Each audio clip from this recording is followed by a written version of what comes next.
कि तकरीबन 6% अंडे ऐसे हैं जिनके शेल्स के ऊपर इकोलाई मौजूद है। 6%, कम अज कम भी 0.5%, 0% कोई भी नहीं है। ठीक है, कम अज कम 0.5% से लेके 6% तक एग्स जो हैं इनके ऊपर इकोलाई का बैक्टीरिया मौजूद होता है। 0 कोई नहीं है उमैर। और ये जो शुरू की बीमारी है ओम्फलाइटिस या यॉर्क सैक इन्फेक्शन, इसका एक और नाम भी है, उसे कहते हैं मुशी चिक डिजीज। क्या कहते हैं जी अब्दुल्ला? मुशी चिक डिजीज। मुशी मुश्ताक अहमद का निकनेम था ना मुशी, उधर से याद रख सकते हैं। इसको कहते हैं मुशी चिक डिजीज। ठीक है, तो इस बीमारी का सबब बनने वाले जो परिंदे जो इस बीमारी का शिकार हुए परिंदे हैं, उनमें से 70% ऐसे थे जिनके यॉर्क के अंदर इकोलाई थी। इसका मतलब यह है कि अर्ली चिक मोर्टेलिटी में ओम्फलाइटिस या यॉर्क सैक इन्फेक्शन में जो बुनियादी मुजरिम है, 70% किरदार किसका है? इकोलाई का। शायद साहब।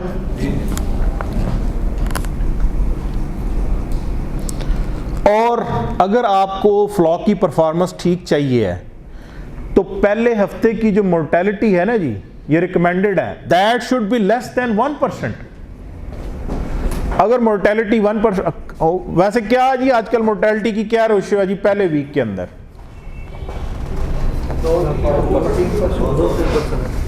डॉक्टर साहब आप कल वो केस बता रहे थे जिसमें वो 900 और पता नहीं कितने, हाँ वो क्या केस है जी बताइएगा। अच्छा चलें आप जरा बता दें कि वो कितनी, उसमें मोर्टेलिटी कितनी थी, जरा मोर्टेलिटी पैटर्न बता दें ताकि हम दोस्तों को बताएं कि आजकल क्या हालात है। रात को 2 बजे चूजा आया था और सुबह 6 बजे तक। ये किस दिन की बात है? सैटरडे की। अच्छा, ये जो रिसेंटली सैटरडे गुजरा है। और पहली रात जो थी 6 बजे तक कोई ऑलमोस्ट 295 बर्ड की मोर्टेलिटी हुई थी। अगले दिन सुबह वो 490, उसके बाद 600, फिर 900। फिर ये अभी चूजे मतलब आया ही है, 4 दिन के अंदर ये हालात थे। 900 मोर्टेलिटी, 900। तो ये 1% तो फिर गया ना जी सर। उस दिन परसों जो है वो हमजा साहब, परसों में राना साबर साहब से मिला तो वो फ़ोन पे बता रहे थे मतलब डॉक्टर से बात कर रहे थे, वो मैं आपको बता सकता हूँ। तो उसको तो कह रहे थे यार हमारी मोर्टेलिटी जो है वो 5% से लेके 15% तक चल रही है। जो 5% से लेके 15% तक मोर्टेलिटी नहीं ओवरऑल तो ये बहुत ज़्यादा मोर्टेलिटी है।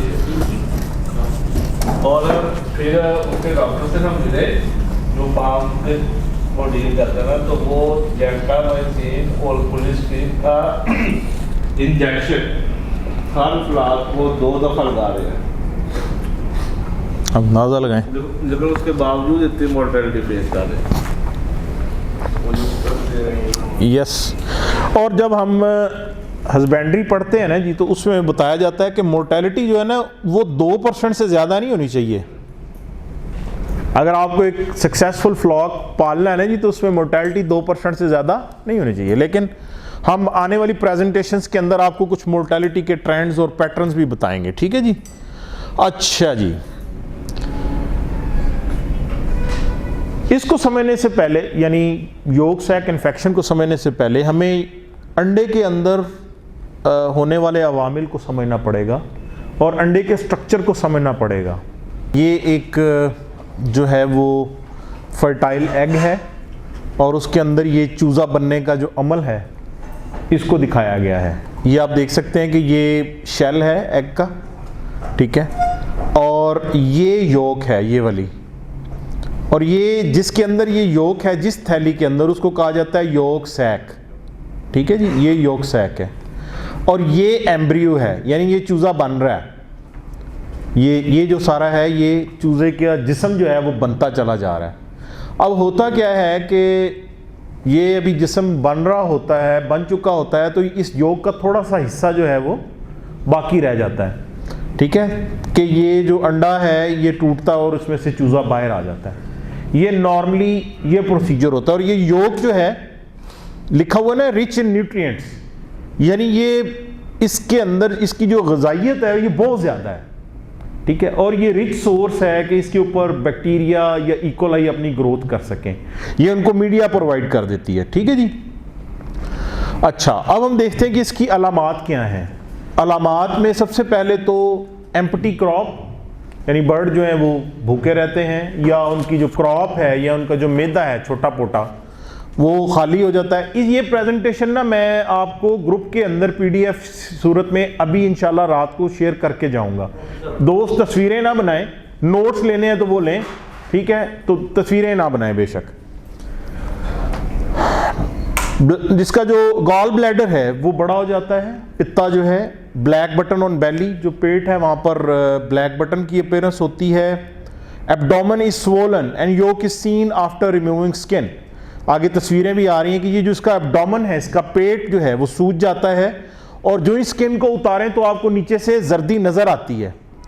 Sometimes lungs are also congested, जो फेफड़े हैं वो भी कंजेशन का शिकार हो जाते हैं। वेंट पेस्टिंग, जो उसका पीछा है वहां पर पेस्टिंग हो जाती है। स्वोलन एब्डोमेन जैसे ऊपर बात हुई।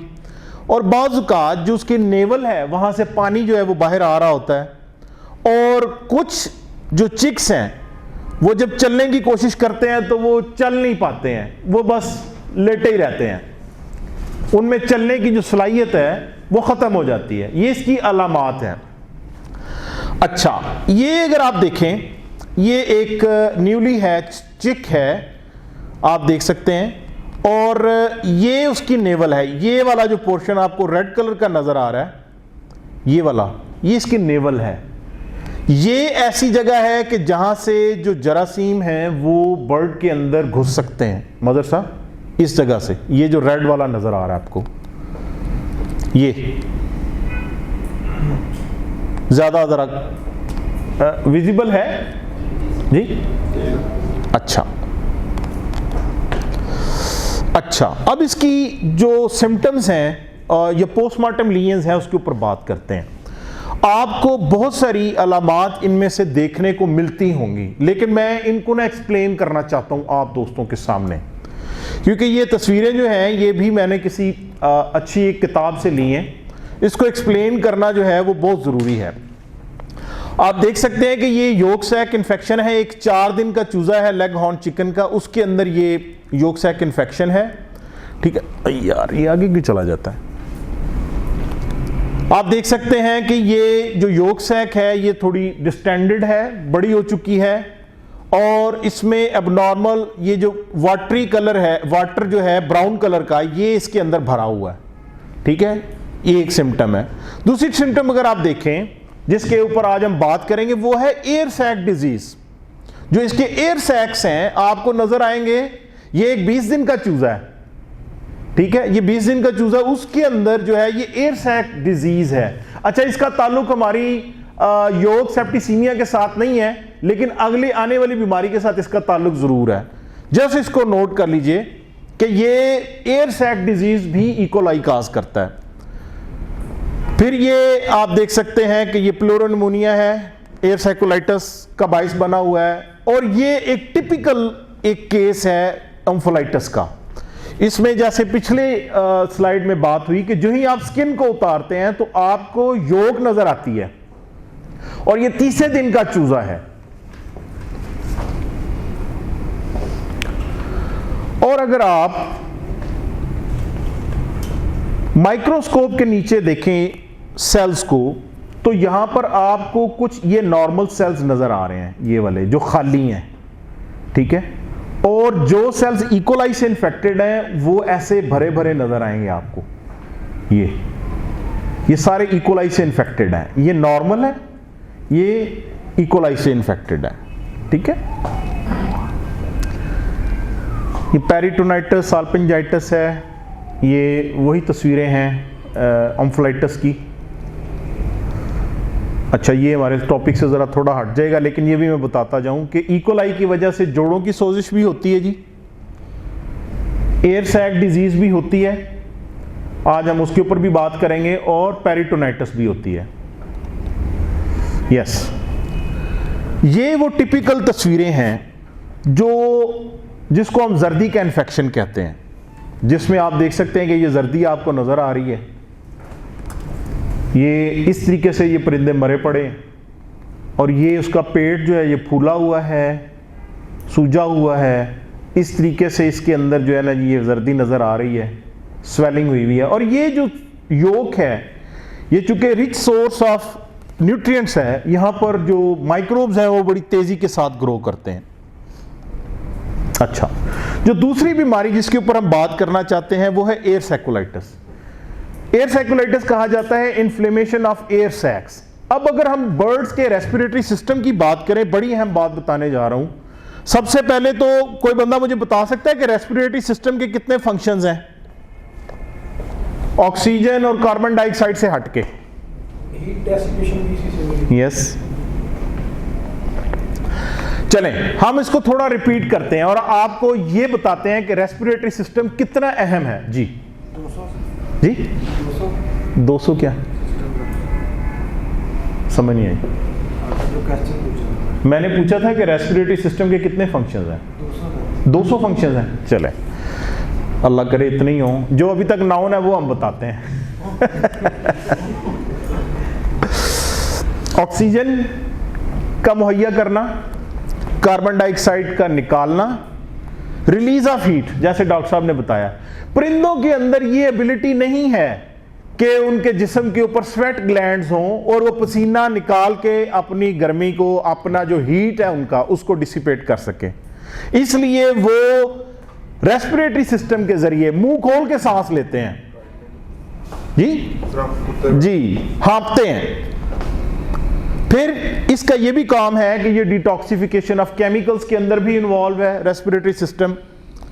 फिर एसिड बेस बैलेंस की जो एडजस्टमेंट है, बॉडी की जो पीएच है उसको एडजस्ट करने में भी रेस्पिरेटरी सिस्टम अपना रोल प्ले करता है। और वोकलाइजेशन, हम जो बोलते हैं या परिंदों की जो आवाज निकलती है वो रेस्पिरेटरी सिस्टम की वजह से है। किस किस को ये बात पता है? हम जो बोलते हैं या परिंदे जो बोलते हैं ये रेस्पिरेटरी सिस्टम का फंक्शन है।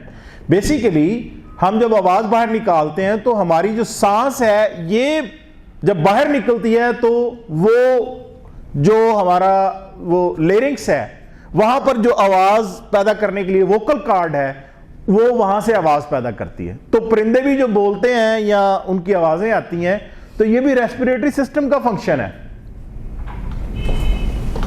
सामा ठीक है? अच्छा, लेकिन परिंदों के और ममालिया जानवरों के रेस्पिरेटरी सिस्टम में एक बुनियादी फर्क है।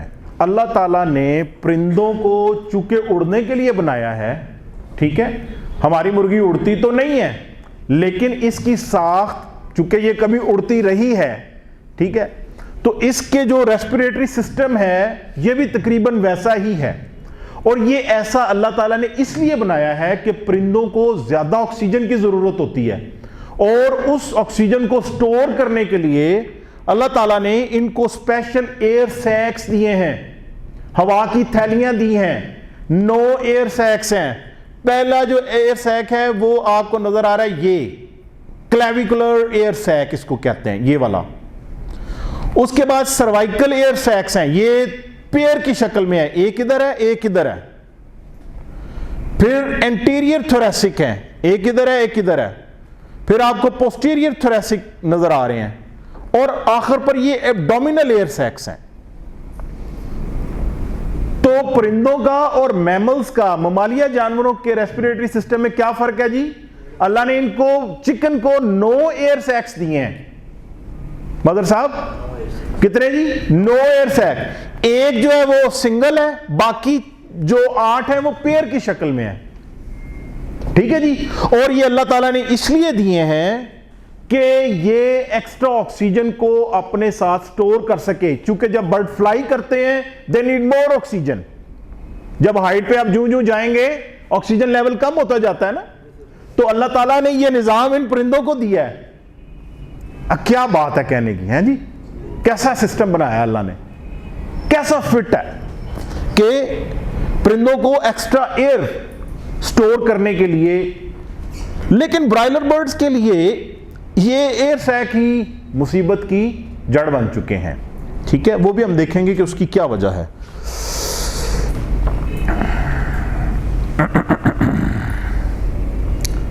अच्छा, ये जो तस्वीर मैंने दिखाई है ये वाली, ये हम में से कौन कौन दोस्त पहले देख चुका है? आप में से किस किस दोस्त को सीना टीएस की वो होर्डिंग्स मिल चुकी हैं, बोर्ड्स? सीना टीएस किस किस की प्रोडक्ट है? आपकी है? अच्छा, आपको जिनको वो उसके पोस्टर नहीं मिले, आप लोगों ने याद से जाने से पहले वो लेके जाने हैं खुद से। आदिल साहब, वो कल हमारी गाड़ी में आपने रखवा देने हैं उनको कह के ना, ताकि हम इधर ले आएं और वो उनको दें। अच्छा जी, एयर सेकुलाइटिस की जो बीमारी है, इसको हम बहुत ज्यादा दफा कंफ्यूज करते हैं माइकोप्लाज्मोसिस के साथ। ठीक है, माइकोप्लाज्मा इसके बाद आता है। मैं पहले कुछ प्री डिस्पोजिंग फैक्टर्स इसके बताना चाहता हूं कि अगर आईबी या एनडी का वायरस, उनके जो वैक्सीन की स्ट्रेन है, हत्ता के ये देखिए, नोट कीजिए, कल इस पे बड़ी तफसीली बात होगी इंशाल्लाह, कि वैक्सीन की स्ट्रेन्स, आपने सांस की बीमारी के लिए आईबी और एनडी की वैक्सीन करवाई है, वो भी एयर सेकुलाइटिस काज कर सकती है। माइकोप्लाज्मा और अमोनिया, 1, 2, 3, 4, ये 4 सबसे ज्यादा कॉमन सोर्सेज हैं या वजूहात हैं जो परिंदों में जो है हवा की जो ये एयर सैक्स हैं, इनकी बीमारी का बाइस बनती हैं। अब फिर शेड के अंदर ऐसा होता है, अगर वहां पर डस्ट है तो इकोलाई के अंदर ये एबिलिटी है कि वो उस डस्ट के साथ अपने आप को चिमटा लेते हैं। इकोलाई जो हैं ये उस डस्ट के साथ अपने आप को अटैच कर लेते हैं, और अब जब वही डस्ट जो है बर्ड उसको इनहेल करता है तो वो क्या है कि वो एयर सैक्स को इन्फेक्ट करने का बाइस बनता है।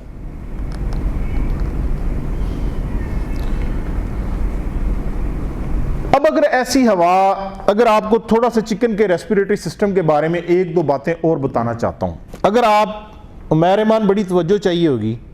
चिकन का जो ट्रिकिया है, इसके अंदर 2 तरह के खुलिये हैं। एक वो हैं जिनके बाहर बालनुमा साख्ते हैं, ठीक है, इनको कहा जाता है सीलिया। ये जो बालनुमा साख्ते हैं ना, हमारे नाक में बाल है ना, ठीक है, ऐने ही ये बाल चिकन के ट्रेकिया के अंदर मौजूद हैं। दूसरी किस्म के सेल्स हैं जिनको हम कहते हैं गोबलेट सेल्स। इनका काम है म्यूकस पैदा करना, म्यूकस प्रोडक्शन। अब ये जो सीलिया हैं, अगर बाहर से कोई फॉरेन पार्टिकल आता है और ये चूंकि म्यूकस यहां पर होता है तो वो इनको चिपचिपा कर देता है, गीला करता है ना, चिपचिपा। अब कोई भी बाहर से पार्टिकल आएगा वो इन सीलिया के अंदर जो है ट्रैप हो जाएगा, वो अंदर बॉडी तक जो है वो पहुंचेगा ही नहीं, ठीक है। लेकिन अगर परिंदे ऐसी हवा में सांस ले रहे हैं जिसमें इकोलाई मौजूद है तो होगा क्या, और ऐसी हवा जिसमें अमोनिया बहुत ज्यादा है, उससे क्या होगा कि ये डिसिलिएशन हो जाएगी, ये बाल झड़ जाएंगे। अगर शेड के अंदर अमोनिया ज्यादा है तो बाल झड़ जाएंगे। इसका मतलब यह है कि अब कोई भी बैक्टीरिया अगर आएगा या कोई भी वायरस आएगा तो वो आसानी आगे जा सकता है, वो बल्कि यहां पर अटैच होके रेस्पिरेटरी सिस्टम को डैमेज करना शुरू कर देंगे। मुनव्वर साथ है मेरे, हैं जी? ऊंचा बोले ना थोड़ा। और ये इकोलाई जो है वो यहां पर कॉलोनाइज हो जाएगा, अपनी कॉलोनियां बनाना शुरू कर देगा। उमैर, नींद तो नहीं आ रही? अच्छा, फिर अगर ये हमला जो है एब्डोमिनल एयर सैक के ऊपर हुआ है। एब्डोमिनल एयर सैक हमने देखा था ना, ये वाला, ये लंबा एयर सैक है, ठीक है, ये नीचे ओवरीज तक जाता है। अब अगर इकोलाई का हमला यहां पर हुआ है तो ये यहां से ओवरीज को भी इन्फेक्ट करेगा, खास तौर पर लेइंग बर्ड्स के अंदर। शेख साहब, शेख मेहताब साहब, ये एब्डोमिनल एयर सैक्स के ऊपर अगर इकोलाई का हमला हुआ है तो ये क्या करेगा, ये ओवरीज को भी डैमेज करेगा, ओविडक्ट तक। सर वो स्टार्ट यहीं से होगा इकोलाई का या कोई और सोर्स? कहीं से भी आ सकता है, लेकिन अगर वो एब्डोमिनल एयर सैक को कर रहा है तो वो साल्पिंजाइटिस का बाइस बनेगा। साल्पिंजाइटिस हम किसे कहते हैं? Infection of, inflammation of oviduct या रिप्रोडक्टिव सिस्टम की जो इन्फ्लेमेशन है उसको साल्पिंजाइटिस कहा जाता है। तौलीदी निज़ाम की जो सोजिश है उसको साल्पिंजाइटिस कहा जाता है। इस पॉइंट की समझ आई है उसामा? ये वाली जो एब्डोमिनल एयर सैक के ऊपर अगर इकोलाई अटैक करेगा तो ये लंबे है ना ऐसे, तो नीचे ये टेल की तरफ जा रहे हैं और ओवरीज इधर ही लोकेट होती हैं, इधर कहीं इनके पीछे, तो ये उनको भी इन्फेक्ट करेगा। ठीक है, क्यों जी? इकोलाई के बारे में कोई नई बात समझ आ रही? अच्छा जी, ये है जी हजरत वाला नॉर्मल एयर सैक, थिन है बिल्कुल, ठीक है, ट्रांसपेरेंट है, चमकदार है, ये एयर सैक है। एक एयर सैक दिखा रहा हूं आपको, अब्दुल्ला साहब नजर आ रहा है उधर से? और ये जो दूसरा है ये फोमी है, इसके अंदर फोम है, इसमें इन्फ्लेमेशन हो चुकी है, ठीक है, ये म्यूकस है बेसिकली, ये जो फोम बना हुआ है ये म्यूकस है, ठीक है, इस एयर सैक के अंदर। नींद किसे आ रही है? खड़े हो जाएं आप ताकि नींद ना आए, जगह बदल लें, ये बड़ा इंपॉर्टेंट बात है। ये नॉर्मल एयर सैक्स हैं और ये ऐसे एयर सैक्स हैं जिनमें इन्फ्लेमेशन हो चुकी है। अच्छा, अब जो जो ये इन्फ्लेमेशन या इन्फेक्शन बढ़ती है तो आप देखिएगा उसका रंग तब्दील। अब ये एयर सैक बिल्कुल वो वाला नहीं है जो हमने शुरू में देखा था, जो पर्दा, ठीक है, और ये काफी ज्यादा जो है यहां पर फिब्रेनियस एक्सुडेट है, यहां पर काफी ज्यादा मवाद है। और जो ही आप थोड़ा आगे बढ़ेंगे, कभी इस तरह की सूरत हाल देखी है? H9 के केस में भी होता है, और ये क्रोनिक एयर सैकुलाइटिस है। वो कहता है ना इकोलाई आ गई है, इकोलाई वो सिर्फ किधर देखता है? लिवर पे देखता है, इसको भी वो, ये एयर सैकुलाइटिस है। इस तरह की कंडीशन आपको अक्सर बड़े बर्ड्स के अंदर नजर आएगी, ठीक है, ये थिक म्यूकस है, ठीक है, और ये किसकी वजह से है? इकोलाई की वजह से। किसकी वजह से है? हाँ, एयर सैकुलाइटिस की बुनियादी रीजन क्या है? इकोलाई। अच्छा, तीसरी जो कंडीशन है, दो कंडीशंस पे हमने बात की, तीसरी कंडीशन है कोलीसेप्टिसीमिया, ठीक है। सेप्टिसीमिया हम कहते हैं कि अगर जी, कोलीसेप्टिसीमिया हम कहते हैं कि जब इकोलाई जो है वो ब्लड स्ट्रीम के अंदर आ जाए तो उस कंडीशन को कहा जाता है कोलीसेप्टिसीमिया, ठीक है। ये अभी तक जो हमने देखी ये लोकलाइज्ड इन्फेक्शंस हैं, ये ब्लड स्ट्रीम के अंदर इन्फेक्शंस नहीं है, ठीक है जी। दो तरह की इन्फेक्शंस होती हैं, एक लोकल इन्फेक्शन होती है और एक सिस्टेमिक या ब्लड स्ट्रीम के अंदर जो इन्फेक्शन है वो होती है। यार डस्टर नहीं है बिलाल, इसका उधर से पता करें जरा। तो यॉर्क सैक इन्फेक्शन और एयर साइकोलाइटिस जो हैं ये क्या हैं जी? लोकल इन्फेक्शंस हैं, ये सिर्फ उन्हीं ऑर्गन्स को मुतासिर कर रही होती हैं, ठीक है, बॉडी में दूसरी जगह पे नहीं जा रही होती। कौन कौन सी जी? यॉर्क सैक इन्फेक्शन, हाँ जी, एयर साइकोलाइटिस। लेकिन अगर यही इकोलाई ब्लड स्ट्रीम में चला जाए तो इसको क्या कहते हैं जी? कोलीसेप्टिसीमिया। क्या कहते हैं जी उसामा? किसको कहते हैं बताओ? कोलीसेप्टिसीमिया किसे कहते हैं? नहीं वो बताता है, सामा बताता है।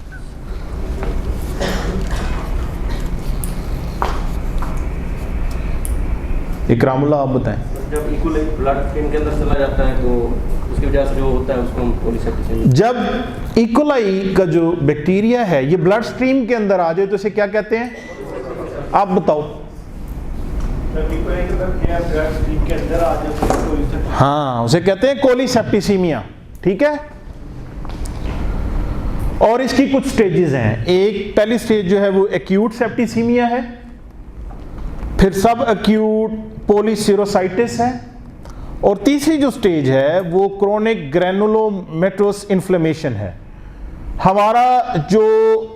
हमारी प्रोडक्ट के अंदर जो हम पढ़ने जा रहे हैं उसमें एक्यूट सेप्टिसीमिया जो है वो ज़्यादा लीथल है। उसके बाद ये अगली स्टेजेस हैं, ये आप देख सकते हैं, ये फिर ग्रैनुलोमास बनने लग जाते हैं, क्रोनिक ग्रैनुलोमा और उसकी इन्फ्लेमेशन। ठीक है, और ये फिर सब एक्यूट पोलिस, यानी ये उसकी एडवांस स्टेजेस हैं कोलीसेप्टिसीमिया की।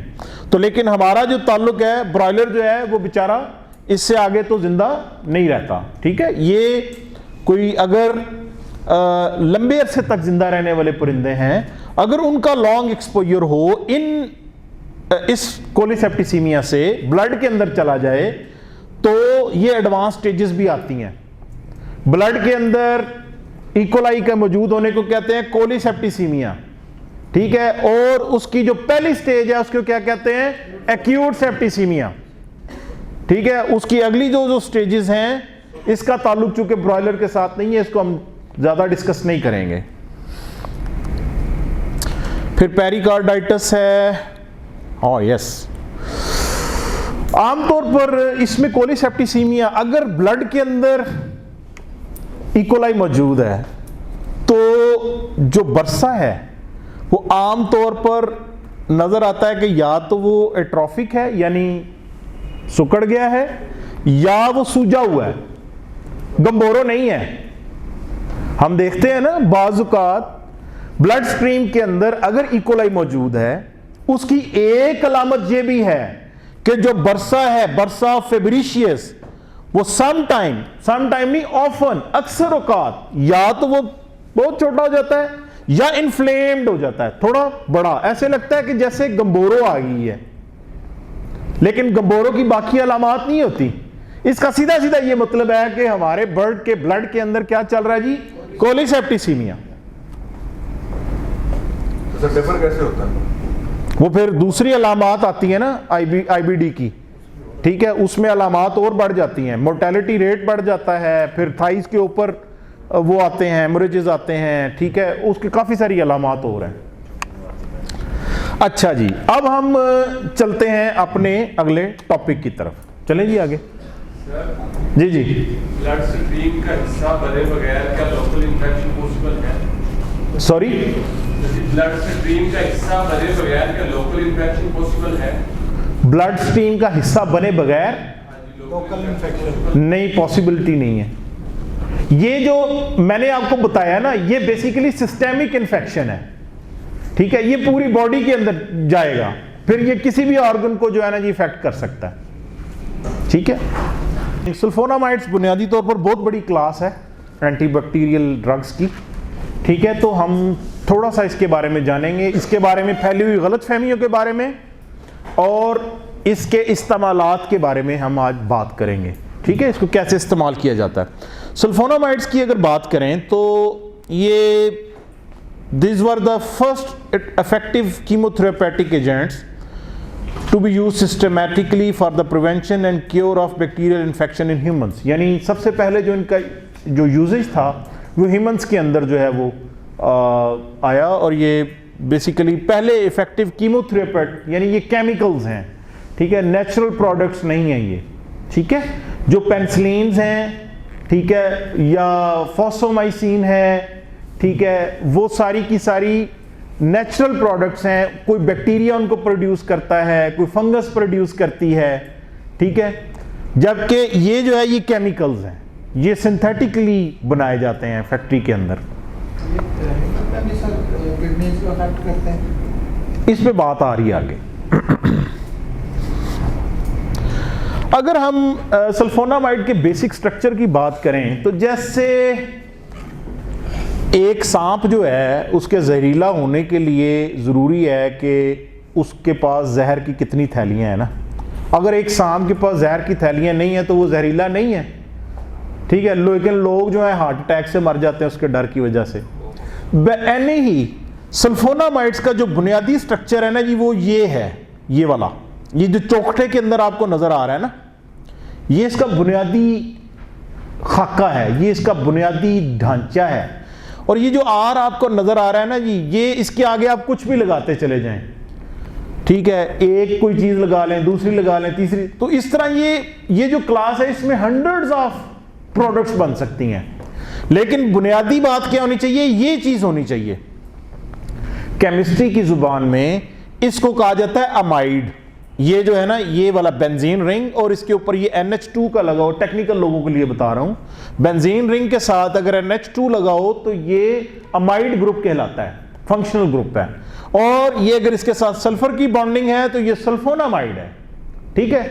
लेकिन जो नॉन टेक हमारे दोस्त हैं उनके लिए सिर्फ ये बताता जाऊं कि ये चौखटे के अंदर जो आपको नजर आ रहा है स्ट्रक्चर, ये पार्ट जो है ना जी, इसको केमिकली जो है मॉडिफाई नहीं किया जा सकता।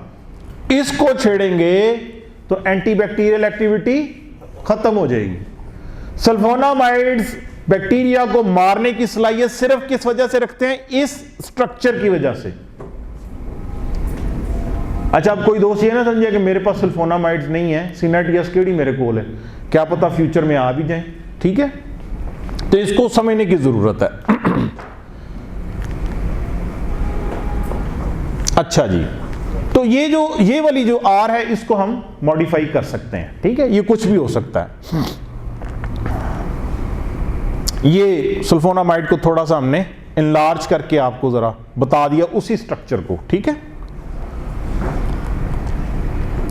हमारी जो प्रोडक्ट है उसका स्लोगन क्या है जी, गुर्दों के लिए महफूज और ड्रग रेजिस्टेंस से पाक। अच्छा, इस स्लोगन की जरूरत क्यों पेश आई? अब ये भी एक कहानी है यार, ये कहानी है, ये कोई यानी ऑथेंटिक बातें हैं, लेकिन मैं आपको कहानी के अंदाज में सुनाना चाहता हूं कि समझा ये जाता है कि सल्फोनामाइड्स जो हैं ये किडनी को डैमेज करती हैं। क्लासिकली पुराने दौर के अंदर जो सल्फोनामाइड्स का इस्तेमाल था वो किडनी इन्फेक्शंस को ट्रीट करने के लिए इस्तेमाल होता था, ठीक है। और उसमें सिंगल सल्फोनामाइड इस्तेमाल होते थे, ठीक है।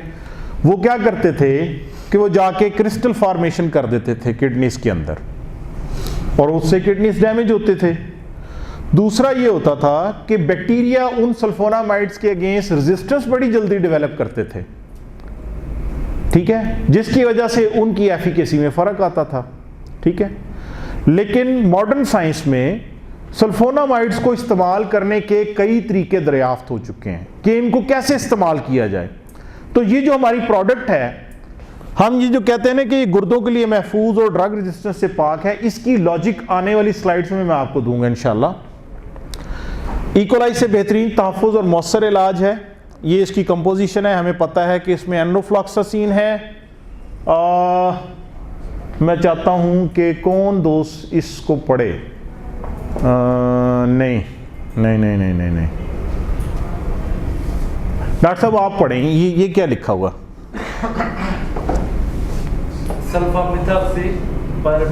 पायरिडाज़िन, गुड। अब्दुल्ला आप पढ़ेंगे क्या?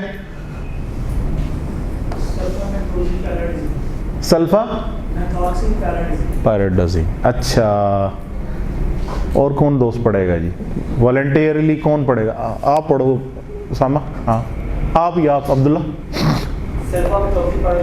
पायरिडाज़िन, चले। ये हमने कई दोस्तों से सुना था, वो सल्फा मेथॉक्सी पायरिडाज़ैन, पायरिडाज़ाइन, ठीक है, वो नहीं है, पायरिडाज़ीन है, ठीक है। सल्फा मेथाजीन और ट्राइमेथोप्रिम। अब इसमें ये याद रखना है, एक इसमें एनरोफ्लॉक्सासिन है, दो सल्फोनामाइड्स हैं, ये सल्फोनामाइड नहीं है, ट्राइमेथोप्रिम सल्फोनामाइड नहीं है। किस किस को ये बात आज पता चली है? ट्राइमेथोप्रिम जो है ये सल्फोनामाइड नहीं है, ठीक है। इसकी क्लास हो रहा है, उस पर बात करते हैं। अच्छा जी, Sulfonamides in CNATS are bactericidal and have additive effect with enrofloxacin. Additive effect बताइएगा मदर साहब किसे कहते हैं इस कॉम को? एडिटिव इफेक्ट जो है ये मिल्क काम करना। अच्छा, और सिनर्जिस्टिक इफेक्ट? हर इंग्रेडिएंट जो है वो अपना अपना काम। अच्छा, शाबाश। और एंटागोनिस्टिक?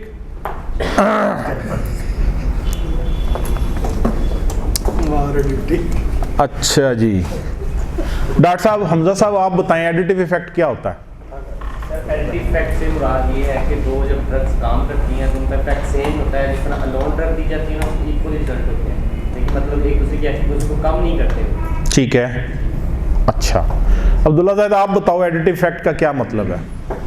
इफेक्ट सर, जिस तरह के अगर हम दो एंटीबॉडीज दे रहे हैं तो वो अपना अपना काम सर अंजाम दे रहे हैं। ठीक है, आप बताएं इकरामुल्लाह। नार्कोटाइन में जैसे नारफ्लॉक्सासिन और टैलोसिन है ना, हाँ जी। सर अकेली नार वो भी 20% और उसके मुकाबले में आप नार्कोटाइल दे रहे हैं नारफ्लॉक्सासिन टैलोसिन के साथ, तो ये उससे ज़्यादा अच्छा रिजल्ट देगी। क्योंकि ये तो सिनर्जिस्टिक हो गया। हाँ जी, सिनर्जिस्टिक हो। तो एडिटिव क्या है फिर? जो सर एक दूसरे के असर को बढ़ा रही होंगी। अच्छा, हमजा आप बताओ। सर दो एंटीबायोटिक्स है, हर ने अपनी अपनी जगह पे काम करना है, ना उसने उसका इफेक्ट कम करना ना ज़्यादा करना है। इसको आप याद रख सकते हैं एडिशन से। अगर आपने दो चीज़ों को ऐड करना हो, ठीक है, 1 + 1 जो है वो क्या हो जाएगा 2, ये एडिशन है। एक ड्रग अपना काम करेगी, दूसरा अपना काम करेगी और दोनों का मजमूई नतीजा आएगा 2। ये कहलाता है एडिटिव इफेक्ट। और अगर हम कहते हैं ना 1 और 1 जो है अगर ये 11 हो जाए, ये सिनर्जिस्टिक इफेक्ट है। सिनर्जिस्टिक का मतलब होता है कि एक दूसरे के असर को बढ़ा देना। मदर साहब आपने उलट बताया। सिनर्जिस्टिक इफेक्ट का मतलब यह है कि असर को बढ़ावा देने वाली, और एंटागोनिस्टिक का मतलब है कि एक दूसरे के असर को जायल करने वाली, खत्म कर देने वाली। यार ये जब आपने पूछा है ना तो मदर साहब को याद आ गया, डॉक्टर जवेद साहब ने भी एक सवाल ये सवाल पूछा जनाब, उन्होंने मेरे सामने, हम एक डॉक्टर साहब के पास बैठे थे। अब मैं बताने लगा तू चुप कर, ए दसे। चलो जी, हूँ मदर साहब फस गए जनाब, होते केसट फस गई हूँ और नहीं दसना। अच्छा, वो काफ़ी देर ये आगे पीछे करते रहे, वो ना काबू हुए। डॉक्टर जवेद हैं तो सरगोदे का बहुत बड़ा प्रेस्क्राइबर है। फिर मैं डॉक्टर साहब ਨੂੰ मैं सर मेहरबानी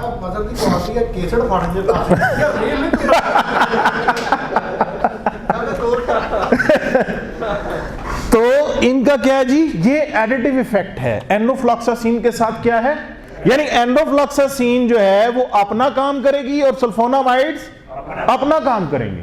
ओके, अच्छा, ये हमारे लाइन हमारे लिटरेचर पे किस किस दोस्त ने पढ़ी है? CNATS के लिटरेचर पे ये लाइन किस किस ने पढ़ी है? डॉक्टर साहब आपने पढ़नी है ये, और CNATS है। अब्दुल्ला पढ़ी है ये लाइन? वेखला यार, तुम 6 साल हो गए ने साढ़ा है, आज पढ़ ला, वो देख पे ही तेरे को लिटरेचर पे है जेडे यार ब्लू जी लाइन लिखी हुई है इस पासे, पहले पैराग्राफ ये जो ब्लू लाइन लिखी हुई है ना इंग्लिश वाली साइड पे ब्लू है, पढ़ो जरा, ऊंचा पढ़ के सुनाओ।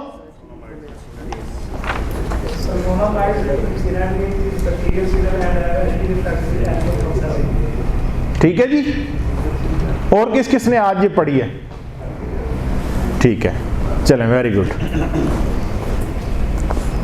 अच्छा जी, आगे चलते हैं। प्रॉब्लम्स हमें पता है, जैसे इकोलाई हम देख चुके हैं अभी, ये सारे प्रॉब्लम्स हमने पहले डिस्कस किए हैं। अच्छा, हम बात कर रहे थे कि सल्फोनामाइड्स की जो कहानी है, ये डॉक्टर साहब आपको भी नींद बहुत आई हुई है, इधर मेरे पास से शीफ लाए ना अपना जनाब, रुखे रोशन लेके हम फकीरों के पास आ जाए।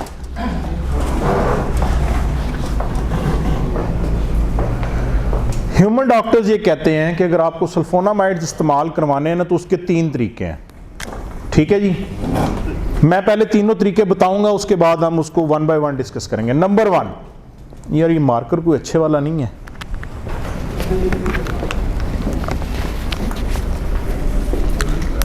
यार ये नजर आएगा इधर से, आपको नजर आए? पहले तरीका तो ये है कि जिन बर्ड्स को या जिन जानवरों को आप सल्फोनामाइड्स दे रहे हैं वहां पे वाटर अवेलेबिलिटी बहुत ज़्यादा होनी चाहिए। क्या होनी चाहिए? वाटर अवेलेबिलिटी बहुत अबंडेंस में होनी चाहिए, रेडिली अवेलेबल होना चाहिए। उन बर्ड्स को पानी की कमी नहीं होनी चाहिए अगर आपको ये यूज करने हैं। परमानेंट तो थे, ये परमानेंट तो नहीं है, वो रेड वाला दिखे, ड्राई है, रेड वाला भी वही। अच्छा चले चले, थैंक यू। रेडिली अवेलेबल होना चाहिए, पानी क्या होना चाहिए? इसकी बुनियाद पर आपको अगली बातों की समझ आनी है। रेडिली अवेलेबल हो, एक तरीका ये है, ठीक है, सल्फोनामाइड्स दे दें। हाँ, ब्लैक से लिखो। दूसरा तरीका ये है, या इसको आगे ले आऊं,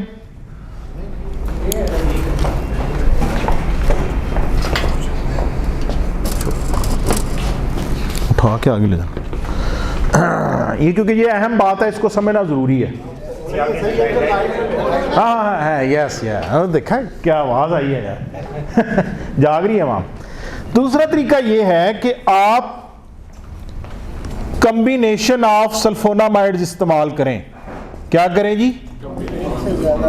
एक से ज्यादा। अगर आपको सल्फोनामाइड्स इस्तेमाल करने ही हैं तो आप एक से ज्यादा सल्फोनामाइड कॉम्बिनेशन इस्तेमाल कर लें। और तीसरा तरीका यह है कि आप पोटेंशिएटेड सल्फोनामाइड्स इस्तेमाल करें। इन तीनों में से कोई एक तरीका इस्तेमाल कर लें तो आपको इजाजत है कि आप सल्फोनामाइड्स अपने जानवरों को, अपने परिंदों को दे सकते हैं। ठीक है, अच्छा। और ये तीनों बातें जी, पोटेंशिएटेड आगे आ रहा है, पोटेंशिएटेड, POTE, पोटेंशियल से है, ठीक है, POTENTIATED, पोटेंशिएटेड। पोटेंशिएटेड ऐसी चीज को कहते हैं जिसकी ताकत को बेहतर किया गया हो, ठीक है।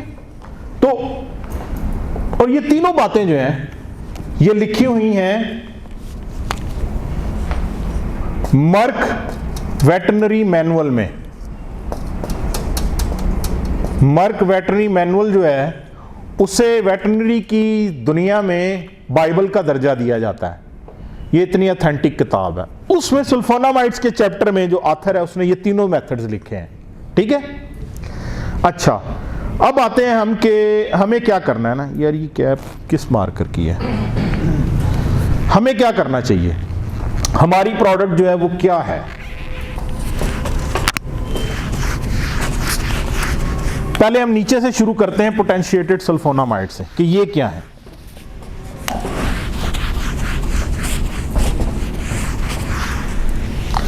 अच्छा जी, ये इसकी समझ अगर आ गई तो आपको पूरा जो मोड ऑफ एक्शन है उसकी समझ आ जाएगी इंशाल्लाह। होता ये है कि अगर आप सल्फोनामाइड्स को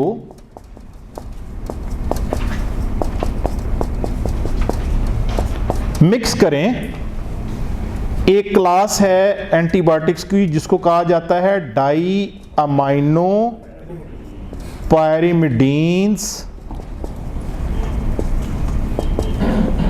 इसके साथ तो क्या बनते हैं? पोटेंशिएटेड सल्फोनामाइड। क्या बन जाते हैं जी? पोटेंशिएटेड सल्फोनामाइड्स।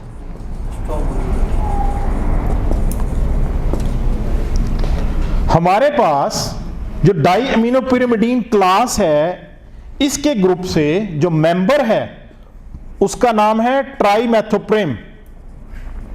क्या नाम है उसका? ट्राइमेथोप्रेम। और इसी क्लास से एक और मेंबर भी है और वो है पेरीमेथामाइन। यस, पेरीमेथामाइन। ये दो मेंबर्स हमारी प्रोडक्ट्स के अंदर इस्तेमाल होते हैं।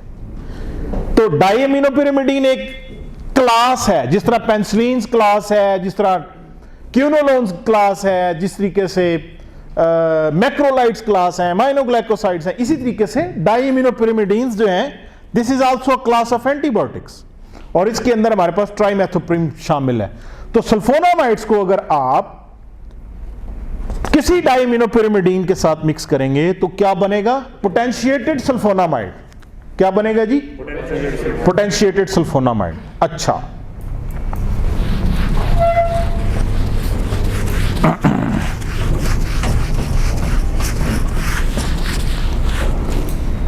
स्लाइड पे बाद में जाएंगे। सबसे पहले बैक्टीरिया को अपना डीएनए बनाना होता है ना। डीएनए का पता है उसामा, डीएनए किसे कहते हैं?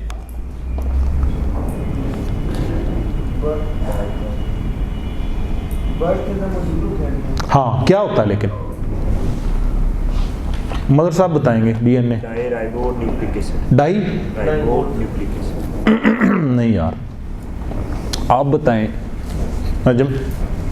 विरासती मादे को सर कहते हैं। विरासती मादे को कहते हैं, ठीक बताया। लेकिन ये डीएनए किसका मुखफ़फ़ है? ये मुखफ़फ़ है भाईजान deoxyribonucleic acid. Deoxy, di नहीं है ये, deoxy. Usama, deoxyribonucleic acid. Deoxy, deoxy ribo.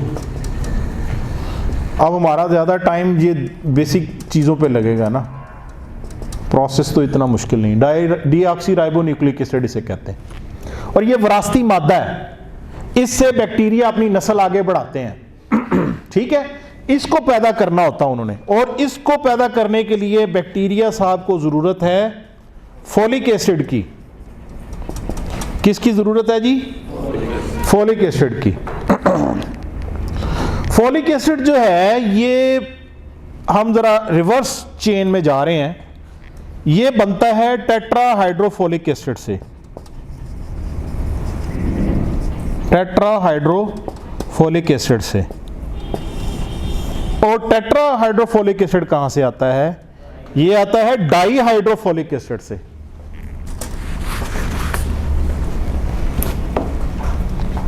डाईहाइड्रोफोलिक acid से। और डाईहाइड्रोफोलिक एसिड कैसे बनता है? एक पाबा, यानी जिसको हम कहते हैं para amino benzoic acid, plus pethidine, ये जब आपस में मिलते हैं तो डाईहाइड्रोफोलिक एसिड बनता है। अब इस रिएक्शन को ऊपर से पढ़ें। पाबा को इसके साथ मिलेगा तो ये डाईहाइड्रोफोलिक एसिड बनेगा। डाईहाइड्रोफोलिक एसिड से टेट्रा, टेट्रा से फोलिक, फोलिक से डीएनए बनेगा। ये प्रोसेस है। बैक्टीरिया अपनी चैन सुकून की जिंदगी गुजारना चाहता है इस प्रोसेस के जरिए। ठीक है, वो चाहता है कि मैं जनाब जो है ना जी ये प्रोसेस करूं और आप मुझे तंग ना करें। ठीक है, ये प्रोसेस उसके डीएनए बनाने के लिए ज़रूरी है। कौन सा बोले? हाँ जी, ये जो पहला प्रोसेस है पैरा अमाइनो बेंजोइक एसिड, और ये इसको पेट्रिडीन पढ़ते हैं, कुछ लोग टेरिडीन पढ़ते हैं, पी साइलेंट करते हैं। ये दोनों मिलके डाईहाइड्रोफोलिक एसिड बनाते हैं। डाईहाइड्रोफोलिक एसिड कन्वर्ट होता है टेट्राहाइड्रोफोलिक एसिड में। टेट्राहाइड्रोफोलिक एसिड से फोलिक एसिड बनता है और फोलिक एसिड से डीएनए बनता है। हमारे लिटरेचर के ऊपर एक लफ्ज लिखा हुआ है फोलिनिक एसिड। कोई बता सकता है कि फोलिनिक एसिड और फोलिक एसिड में क्या फर्क है? किसने कहा सेम है? और कौन इनकी राय से मुत्तफिक है? डॉक्टर साहब आपने हाथ नीचे कर लिया, आप मुत्तफिक नहीं है। ये दो मुख्तलिफ चीजें हैं, फोलिक एसिड और फोलिनिक एसिड। फोलिक एसिड इसका टेक्निकल नाम, बोथ आर सेम। अल्टरनेटिवली आप फोलिनिक एसिड कहें या फोलिक एसिड कहें। ठीक है, यहां तक मेरे साथ हैं? यस। अब होगा ये कि हमारी जो सल्फोनामाइड्स हैं वो बुनियादी तौर पर इस पैरा अमाइनो बेंजोइक एसिड का स्ट्रक्चरल एनालॉग हैं। स्ट्रक्चरल एनालॉग किसे कहते हैं जी? कि इनकी शक्ल इससे मिलती जुलती है, इस चीज से। इनकी शक्ल सल्फोनामाइड्स की इससे मिलती जुलती है। जब हम सल्फोनामाइड देंगे तो वो इधर आके अटैच हो जाएंगी, इसको नहीं अटैच होने देंगी। तो पहला काम तो ये है कि ये डाईहाइड्रोफोलिक एसिड का जो बनना है ये रुक जाएगा। सल्फोनामाइड्स इधर तक काम कर देंगे। लेकिन अगर बैक्टीरिया के अंदर कोई डाईहाइड्रोफोलिक एसिड पहले से बन चुका है तो वो टेट्राहाइड्रोफोलिक एसिड में भी कन्वर्ट होगा, फोलिक एसिड में भी होगा और डीएनए भी बनेगा। यहां हमें जरूरत है कि हम टेट्राहाइड्रोफोलिक एसिड को ना बनने दें, यहां पर हमारी ट्राइमेथोप्रिम काम करेगी इस स्टेज के ऊपर, वो इस रिएक्शन को ब्लॉक करेगी। और यहां पर एक एंजाइम है, मैं उसका नाम भी ले देता हूं लेकिन उससे परेशान नहीं होना, डाइहाइड्रोफोलिक एसिड रिडक्टेज। ये ट्राइमेथोप्रिम उसको ब्लॉक करती है, जिसकी वजह से टेट्राहाइड्रोफोलिक एसिड नहीं बनता, फोलिक एसिड नहीं बनता और डीएनए नहीं बनता। इस सारे प्रोसीजर को कहते हैं सीक्वेंशियल ब्लॉकेज या सीक्वेंशियल ब्लॉकेज। सीक्वेंस है ना, एक सीक्वेंस में ब्लॉकेज हुई फिर अगले में ब्लॉकेज हुई, क्या कहते हैं इसको? Sequential blockage. अब जनाब कौन दोस्त इसको एक्सप्लेन करेगा? आ जाए, शाबाश।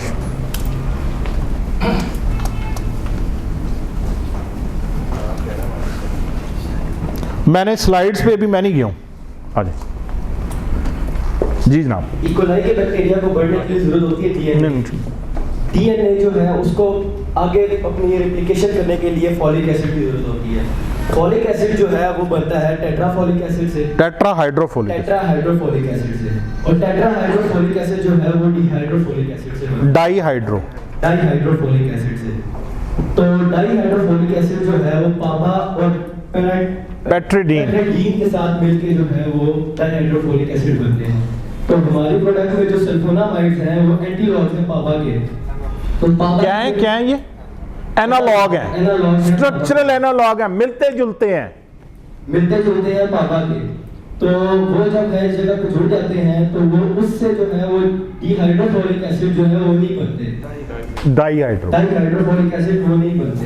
डाइहाइड्रोफोलिक एसिड से अगर टेट्रा डाइहाइड्रोफोलिक एसिड बन चुके हैं, वो फिर उसके ऊपर ट्राइमेथोप्रिम हमारी काम करती है, वो उसको नहीं बनने देती, और उससे जो है फॉलिक एसिड नहीं बनता और आगे डीएनए। शाबाश, क्लैपिंग भाई, very good very good very good very good Abdullah Zahid, जबरदस्त। और इस सारे प्रोसेस को हम कहते हैं सीक्वेंशियल ब्लॉकेड। Sequential blockade. पापा का तो और भी एक सिमिलर है नहीं सर, सल्फा? जी है ना जी, सल्फोनामाइड सारे इसके वो हैं, इसके मैं अभी दिखाऊंगा भी आपको स्ट्रक्चर्स। पापा के सिमिलर काफ़ी सारे स्ट्रक्चर्स हैं, लेकिन सल्फोनामाइड्स जो हैं ये कोई छोटी क्लास नहीं है, ठीक है, ये बहुत बड़ी क्लास है, ठीक है। तो चलें उस पर अभी नहीं जाते, ठीक है जी, आगे चलें ज़रा थोड़ा सा। अब हम स्लाइड्स को देख लेते हैं। ये मैंने जैसे बताया कि सल्फोनामाइड्स को हम अगर डाइमिनोपिरिमिडीन्स के साथ मिलाएंगे तो क्या बनेगा? पोटेंशिएटेड सल्फोनामाइड्स बनेंगे, ठीक है। और हाँ, क्वेश्चन ये पैदा होता है कि why a mixture of Sulphas? आपकी प्रोडक्ट में दो सल्फास क्यों है? सिंगल सल्फा भी तो हो सकता था। सिंगल सल्फा होना बुरी बात नहीं है, अगर सिंगल सल्फा डाइमिनोपिरिमिडीन के साथ है तो वो भी पोटेंशिएटेड सल्फोना है जी सर।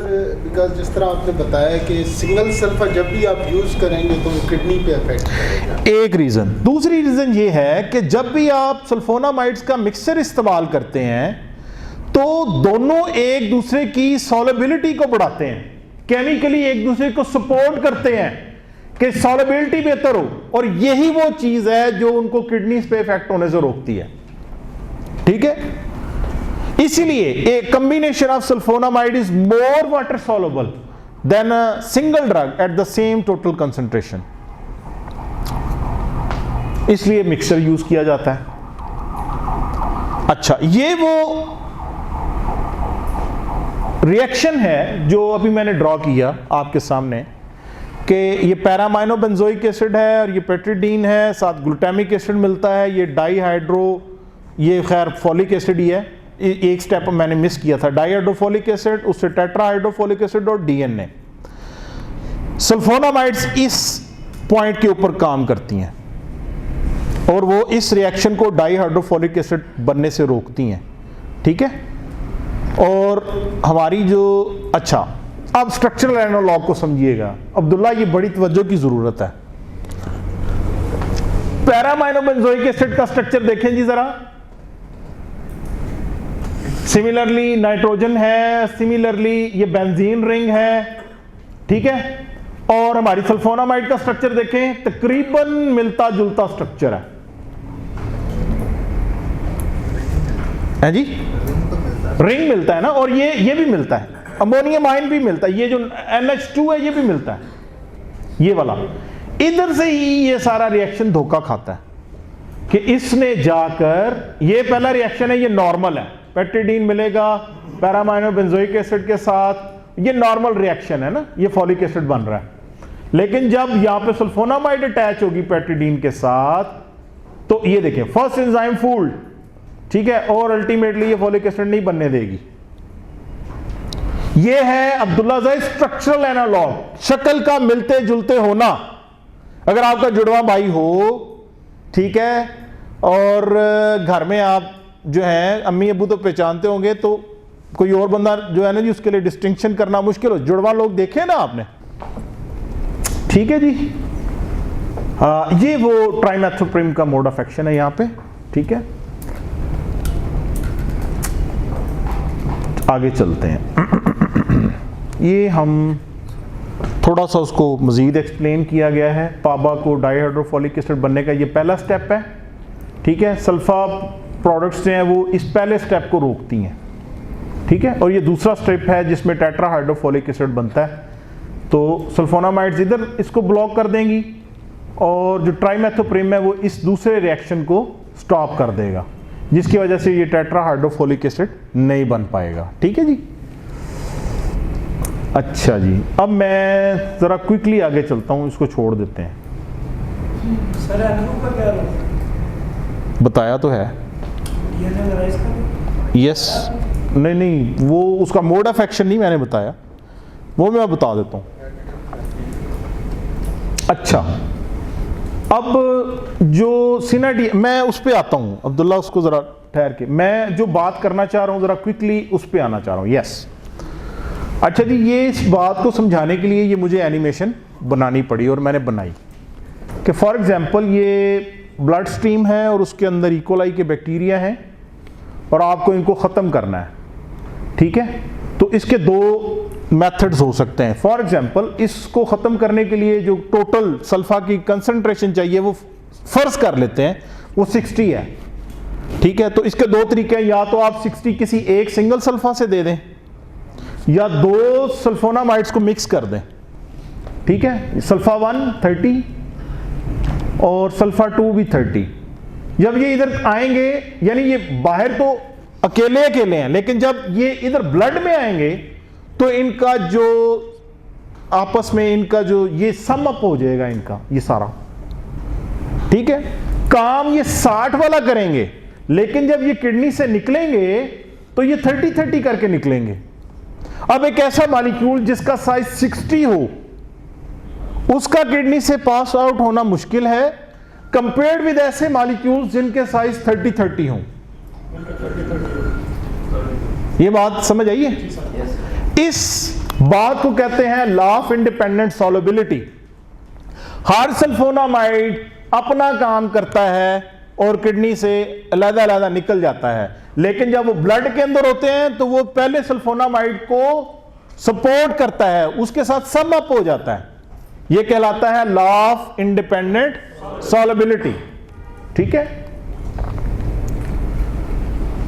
अच्छा, आपका क्वेश्चन था कि एनोफ्लॉक्सासिन जो है ये 3rd जनरेशन क्यूनोलोन है, बल्कि फ्लोरोक्यूनोलोन है। क्यूनोलोन और फ्लोरोक्यूनोलोन में क्या फर्क होता है अब्दुल्ला? क्या फर्क होता है जी? फ्लोरोक्यूनोलॉन्स के अंदर फ्लोरीन का बॉन्ड होता है, फ्लोरीन एक एटम है, वो उसका बॉन्ड होता है, ठीक है। ये 3rd जनरेशन फ्लोरोक्यूनोलोन है, और इसका काम ये है कि ये एक एंजाइम डीएनए गायरेज को इनहिबिट करता है। वो हम कल तफसील में इंशाल्लाह इसका डीएनए गायरेज का भी पढ़ेंगे, ठीक है। अच्छा जी, अब इसके इंडिकेशंस क्या हैं जी? योक सैक इन्फेक्शन है, सेकेंडरी बैक्टीरियल इन्फेक्शंस हैं, पेरिटोनाइटिस है, साइनोवाइटिस है, एयरसाइकोलाइटिस और साल्पिंजाइटिस। इनके मानी भी देखते हैं हम जरा। अच्छा जी, योक सैक इन्फेक्शन हम कहते हैं जर्दी के ना हल होने को। बेसिकली ये जर्दी का हल होना या ना होना एक मिसनॉमर है। जर्दी हल होना ना होना ये दुरुस्त इसका माना नहीं बनता, ठीक है। लेकिन हमारे यहाँ कॉमनली फार्मर या डॉक्टर्स जो हैं वो इसको यूज करते हैं, इसलिए यहाँ पे जर्दी का हल ना होना लिखा गया। पेरिटोनाइटिस कहते हैं पेट की झिल्ली की सोजिश को, साइनोवाइटिस कहते हैं जोड़ों की सोजिश और लंगड़ेपन को, एयर सेक्युलाइटिस कहते हैं फेफड़ों की झिल्ली की सोजिश को, ठीक है, हवा की जो झिल्लियां उनकी सोजिश। साल्पिंजाइटिस कहते हैं तौलीदी अज़ा की सोजिश को, सोजिश इन्फ्लेमेशन, ठीक है। जहां जहां पे आईटी आता है ना, आइटस आइटस आइटस, इसका मतलब होता है सोजिश। अच्छा, ये मैंने आपके सामने ना जी जो लिटरेचर के अंदर मुश्किल अल्फाज थे उनकी डेफिनेशन आपके सामने प्रेजेंट की है। ये इंशाल्लाह हम डिक्शनरी के ऊपर काम कर रहे हैं, ये बड़ी डिटेल्ड डिक्शनरी आपको मिल जाएगी। मैं एक सिर्फ चीज़ बताना चाहता हूँ, इसमें कुछ 2-3 चीज़ें बताना चाहता हूँ। फॉर एग्जांपल कि हम पढ़ते हैं कि इसकी हाफ लाइफ, तो हाफ लाइफ का किस किस को पता है, बताएं जी शेख साहब। हाफ लाइफ डॉक्टर साहब होता है कि जो मेडिसिन हमने बर्ड को दी है पानी के थ्रू, वो अपना ब्लड के अंदर जाके वो कितने % जाके उसके अंदर एक्टिव हुई है। नहीं, गलत है। शुक्रिया। इकरामुल्लाह, हाफ लाइफ किसे कहते हैं? कोई भी मेडिसिन जो अपनी आधा काम करके चली जाती है। यस, बॉडी के अंदर से वो दौरानिया जिसके दौरान कोई भी दवा जिसमें 50% तक रह जाए उसकी उस दवा की निस्फ हयात कहलाता है या हाफ लाइफ कहलाता है, ठीक है। अच्छा जी,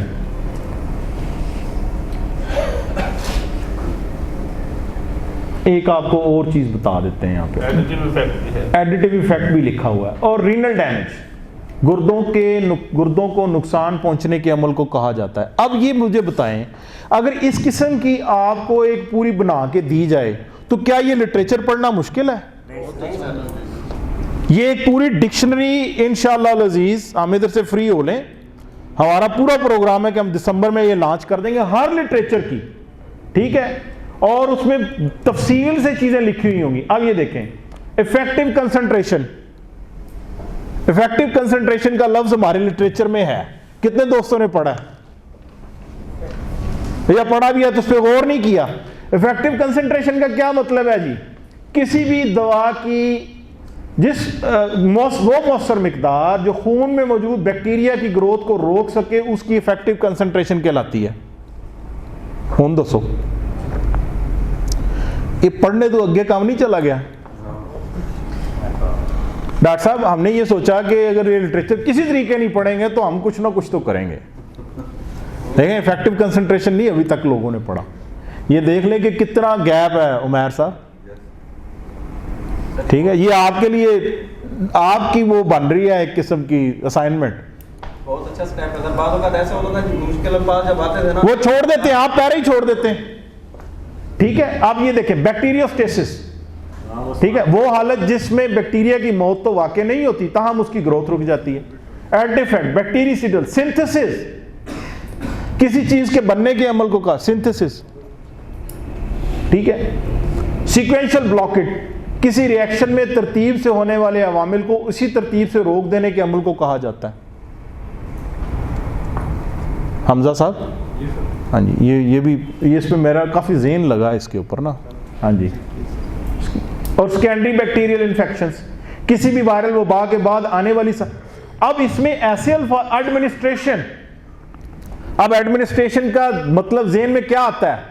तू अड्डा एडमिनिस्ट्रेटर आ गया भाई, हमारे मुताबिक दवा देने के अमल को एडमिनिस्ट्रेशन कहा जाता है। जो इस लिटरेचर के मुताबिक, इस लिटरेचर में एडमिनिस्ट्रेशन का क्या मतलब है? दवा देने का अमल, दवाई देने का अमल क्या कहलाता है जी? एडमिनिस्ट्रेशन ऑफ द ड्रग, ठीक है। एक्सक्रीशन, एक्सक्रीशन जिस्म से दवाई के खराज को कहा जाता है, ठीक है। तो इस किस्म ये उर्दू मीनिंग जो है मैंने कोशिश की थी, ये है काफी ज्यादा, लेकिन ये देखें नीचे से कटी हुई नजर आ रही है आपको। और इसी तरीके से आपको हर प्रोडक्ट का ये मिलेगा इंशाअल्लाह अज़ीज़, और ये एक बुकलेट की शक्ल में मिलेगा। फिर भी मदर साहब अगर लिटरेचर ना पढ़ा जाए ना जी तो फिर जो है वो सदाकल्लाहुल अज़ीम ही है। ठीक है टाइप में होगा जैसे वो सीखो जी जी, बुकलेट टाइप ही होगा जिस तरह से। और ये हमने अजाइल ग्रुप में और पायनियर दोनों में हम बना रहे हैं, हमारा काफ़ी हद तक काम मुकम्मल। अच्छा, ये जो मैंने प्रेजेंट किया है, जो इसकी एडवांस फॉर्म है उसके अंदर इसका लफ्जी मानी लहदा है और इसकी डेफिनेशन लहदा है। इसका लफ्जी मानी जो है ना ये हाफ लाइफ का है निस्फ हयात, आधी जिंदगी। ठीक है, और इसकी डेफिनेशन लहदा है। ठीक है, जैसे डिक्शनरी के अंदर सम टाइम हमें डेफिनेशंस भी मिलती हैं, तो ये भी आपको इंशाल्लाह जो है वो मिल जाती है। ठीक है जी, तो ये इसका इस्तेमाल है जी। इसका जो प्रिवेंटिव यूजेज है वो 1 मिलीलीटर फी लीटर पानी में है, और इलाज जो है 1 से 2 मिलीलीटर फी लीटर पानी के अंदर है। इसके मुतालिक कोई क्वेश्चन है तो पूछें। लिखा हुआ